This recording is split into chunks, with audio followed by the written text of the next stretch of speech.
الحمد لله الذي هدانا لهذا وما كنا لنهتدي لولا أن هدانا الله لقد جاءت رسل ربنا بالحق صلوات الله وسلام على سيدنا محمد المصطفى وعلى آله وصحبه أجمعين أما بعد فأعوذ بالله من الشيطان الرجيم بسم الله الرحمن الرحيم من يعمل سوءا يجز به صدق الله العظيم اللهم صل على سيدنا ومولانا محمد وعلى آل سيدنا محمد وبارك وسلم. بزرگوں اور دینی بھائیوں،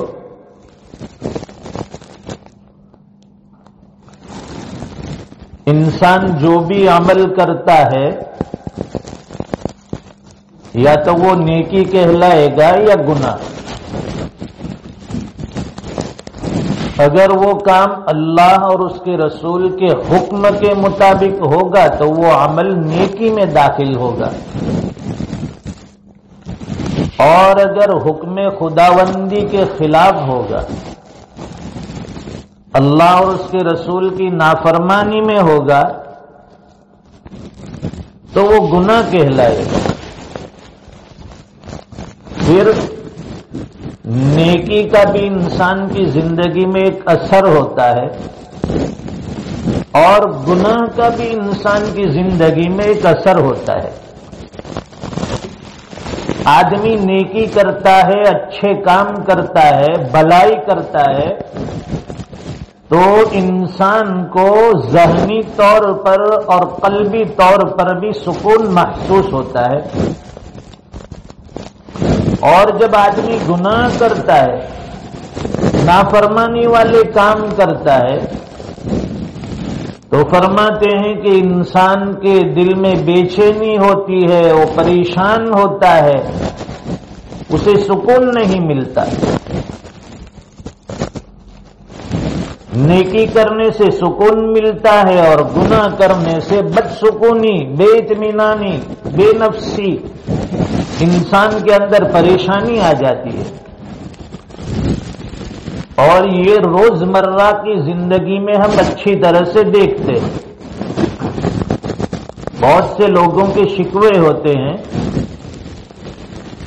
حضرت مولانا پیر ذوالفقار احمد نقشبندی دامت برکاتہم العالیہ نے ایک واقعہ بیان فرمایا کہ ایک خاتون ان سے ملی،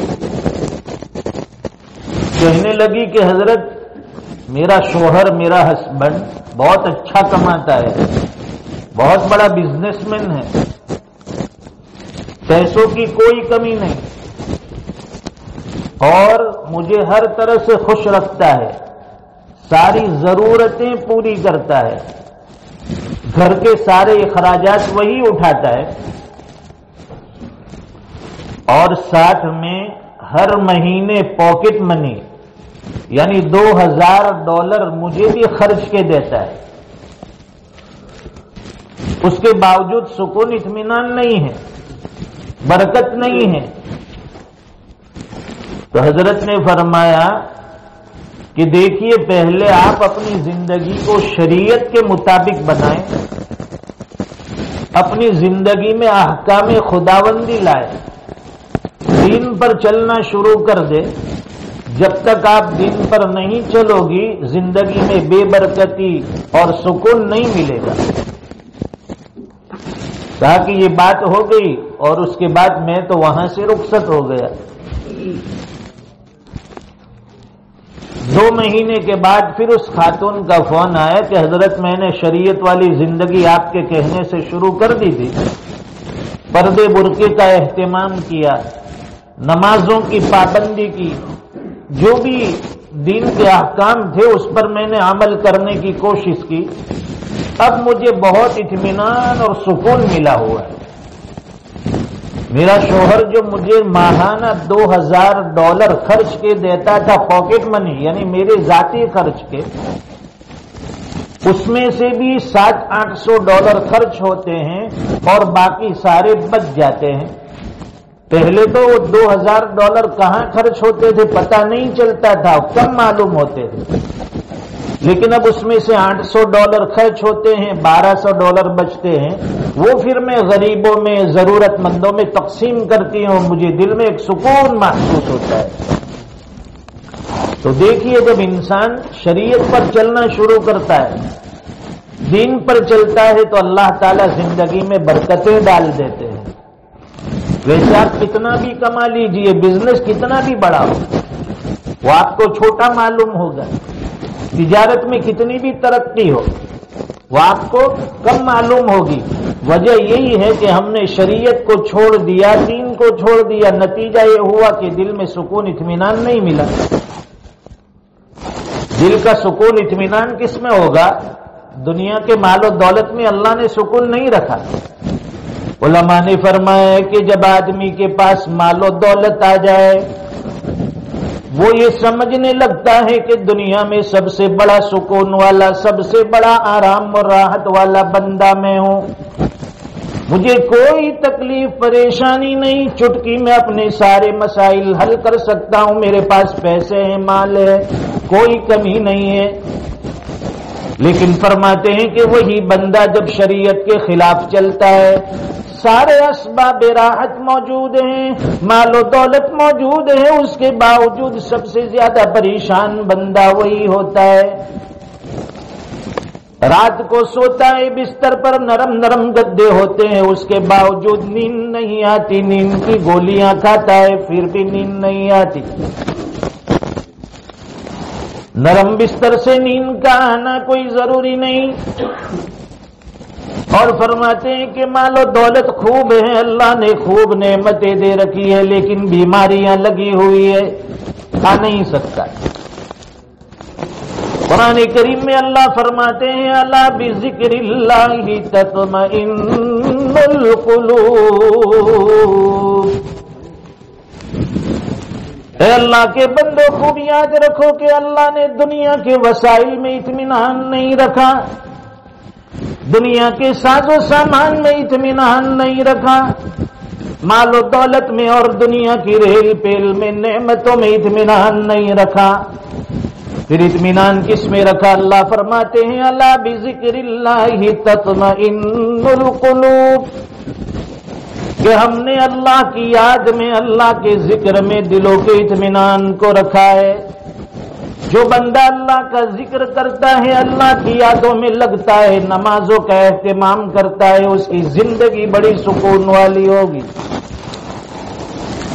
ورنہ جو آدمی مسجدوں سے دور ہے، نمازوں سے دور ہے، احکام شریعت سے دور ہے، بظاہر بڑا پیسے والا ہے لیکن اس کا اندرون بگڑا ہے، اس کے حالات خراب ہے، اسے پوچھئے وہ یقیناً اقرار کرے گا کہ میں سب سے زیادہ پریشان ہوں، میں سب سے زیادہ حالات میں ہوں، میں سب سے زیادہ دکھی ہوں. وجہ یہی ہے کہ ہم نے اللہ اور اس کے رسول کے احکام کو چھوڑ دیا. شریعت اصل چیز ہے. آج دنیا سکون کی تلاش میں ہے. کسی جگہ غیروں کا ایک اسپتال تھا، مسلمانوں کا نہیں، غیروں کا. اسپتال میں مریض تھے، بیمار تھے، کوئی یہ بیڈ پر پڑا ہے، کوئی دوسرے بیڈ پر پڑا ہے، اس کا وہاں علاج ہو رہا ہے.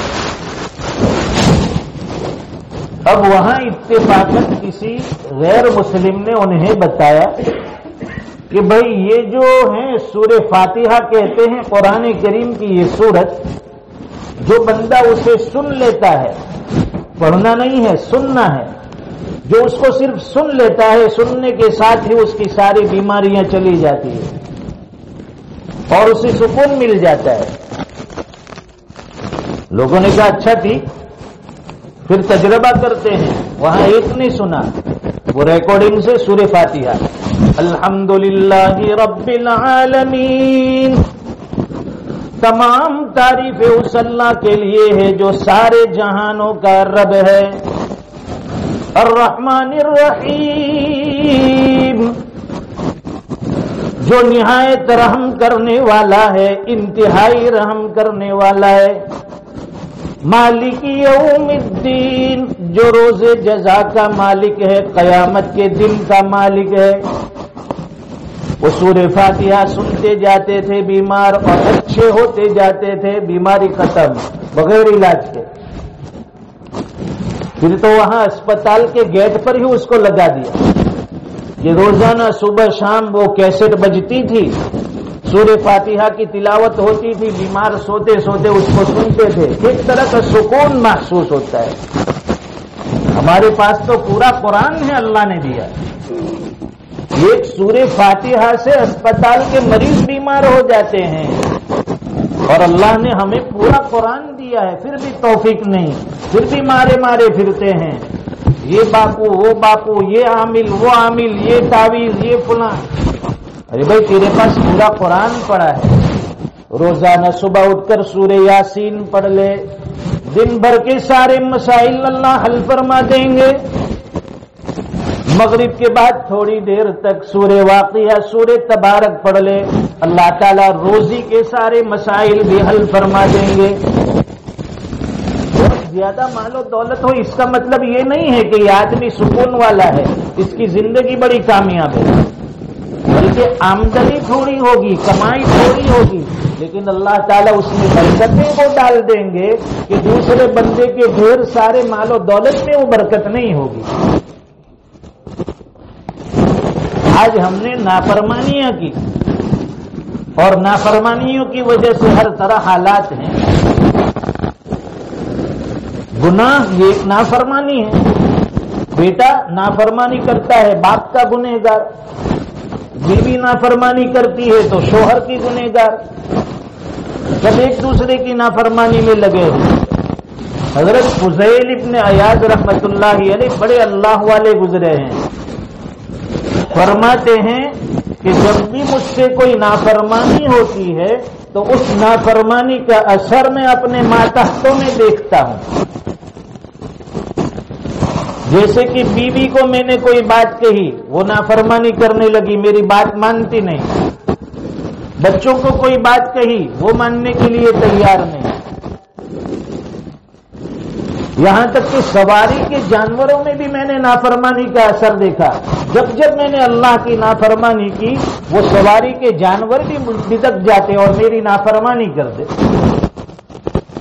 ہم نے دیکھا ہوگا کہ یہ بکری جو ایک مسکین جانور ہے، اس کو چھوٹا سا بچہ بھی قابو کر لیتا ہے، لیکن اس کے اندر بھی نافرمانی کا اثر ہوگا، اللہ کی نافرمانی کا، کہ جب ہم گنہگار ہوں گے، اللہ کی نافرمانی کریں گے، آپ اس بکری کو تھوڑا سا پکڑیے کان سے، وہ فوراً سر جھٹک دے گی اور وہ بھی مارنے کے لیے کھڑی ہو جائے گی، وہ مسکین جانور ہے۔ پھر بھی معلوم یہ ہوا کہ ہم نے اپنے رب کی نافرمانی کی، دنیا کی ساری مخلوق ہماری نافرمانی کرنے لگی۔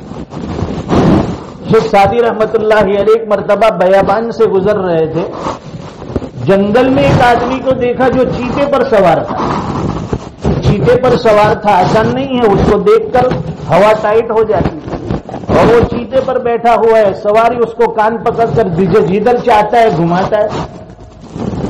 تعجب ہوا، وہ بندہ کہنے لگا تو از حکم داور گردن مپیج کہ گردن نہ پیچز از حکم تو ہے، کہ سادی تو اللہ کی نافرمانی مت کر، دنیا کی کوئی مخلوق تیری نافرمانی نہیں کرے گی۔ جب انہوں نے اللہ کی نافرمانی نہیں کی تو یہ چیتا بھی ان کے تابع ہو گیا، وہ جدھر چاہتے اس کو لے جاتے۔ اور آج ہماری ایک چھوٹا بچہ بھی بات مان کر نہیں دیتا، اسکول میں ٹیچر کی بات بچے نہیں مانتے، مدرسے میں استاد کی بات طلبہ نہیں سنتے، ہر ایک دوسرے کی مخالفت میں لگا ہے۔ وجہ یہ ہے کہ ہماری زندگی نافرمانیوں میں ہے، گری ہوئی ہے، گناہوں میں گری ہوئی ہے۔ اور یہ گناہ انسان کب کر بیٹھتا ہے؟ جبکہ اللہ کا استحضار نہ ہو، اللہ کا دھیان نہ ہو۔ جب آدمی غافل بن جاتا ہے، غفلت میں وہ گناہ کر بیٹھتا ہے۔ اللہ کا استحضار کیسا ہونا چاہیے؟ شیخ زکریا ملتانی رحمت اللہ علیہ ایک مرتبہ شاہ شہاب الدین سہروردی رحمت اللہ علیہ کی خدمت میں حاضر ہوئے۔ بڑے اللہ والے اپنے شیخ کی خدمت میں حاضر ہوئے، چند دنوں میں اجازت خلافت دے دی۔ جو برسوں سے وہاں مرید تھے انہوں نے اعتراض کیا، اشکال کیا کہ یہ آج کل کا ہے اور اسے اجازت دے دی اور ہم برسوں سے یہاں پڑے ہیں، جوتیاں گھس گئی۔ حضرت نے اس وقت جواب نہیں دیا، موقع کا انتظار کیا۔ چند دنوں کے بعد کچھ مہمان آئے تھے حضرت کے پاس، تو حضرت نے ان مہمانوں کی ضیافت کے لیے چند مرغیاں منگوائی اور ساتھ میں چند چھریاں منگوائی۔ جو مریدین تھے سب کو ایک ایک مرغی اور ایک ایک چھری حوالے کی اور کہا کہ اسے ذبح کر کے لائیے۔ شیخ زکریا ملتانی ان کو بھی کہا کہ آپ بھی لیجئے، اور شرط بتائی، کنڈیشن یہ ہے کہ مرغی ایسی جگہ ذبح کرنی ہے جہاں کوئی ہمیں دیکھنے والا نہ ہو۔ سارے مریدین گئے، کوئی جا کر دیوار کے پیچھے، کوئی درخت کے پیچھے، کوئی باتھ روم کے اندر، کوئی کمرے کے اندر چھپ چھپ کر ذبح کر کے لائے۔ حضرت زکریا ملتانی تھوڑی دیر کے بعد آئے روتے ہوئے، کہا کہ حضرت میں آپ کا حکم پورا نہیں کر سکا۔ پوچھا کہ کیا وجہ؟ تو کہا کہ آپ نے بتایا تھا کہ ایسی جگہ اسے ذبح کیا جائے جہاں تمہیں دیکھنے والا کوئی نہ ہو۔ میں جہاں بھی گیا مجھے ایک ذات دیکھتی تھی، اللہ کی۔ اللہ مجھے ہر وقت ہر جگہ دیکھ رہا تھا، اس لیے میں آپ کا حکم پورا نہیں کر سکا۔ حضرت نے فرمایا باقی مریدوں سے کہ دیکھیے یہی وجہ تھی کہ جس کی وجہ سے میں نے ان کو اجازت دی کہ ان کے دل میں ہر وقت اللہ کا استحضار ہے، اللہ کا دھیان ہے۔ جب بندے میں اللہ کا دھیان آ جائے اللہ تعالیٰ اس کو گناہوں سے بچا لیتے ہیں۔ بس یہی کام کرنا ہے۔ آدمی جب یہ کام کر لے گا کہ اللہ کا استحضار، ہر دم اللہ کا استحضار، بھائی میرا اللہ مجھے دیکھ رہا ہے۔ نیکی کرتے تو بھی بھائی تلاوت قرآن، یہ نہیں کہ میرے امی ابا دیکھتے کہ نہیں کہا میرا بیٹا بڑا نیک ہو گیا ہے، بہت تلاوت کرتا ہے، نہیں میرا اللہ مجھے دیکھ رہا ہے۔ جب بھی کوئی عمل ہو، نفل پڑھ رہے ہیں، نمازیں، دعائیں، میرا اللہ مجھے دیکھ رہا ہے۔ اور یہی دھیان ہمیں گناہ کے وقت بھی لانا ہے۔ موبائل چلا رہے ہیں، پہلے تو سیدھا سیدھا دیکھیں گے ادھر ادھر اور بعد میں یو ٹرن لیں گے، پھر فیس بک، ٹویٹر، یوٹیوب، نہ جانے دنیا بھر کے اس میں جمیلے۔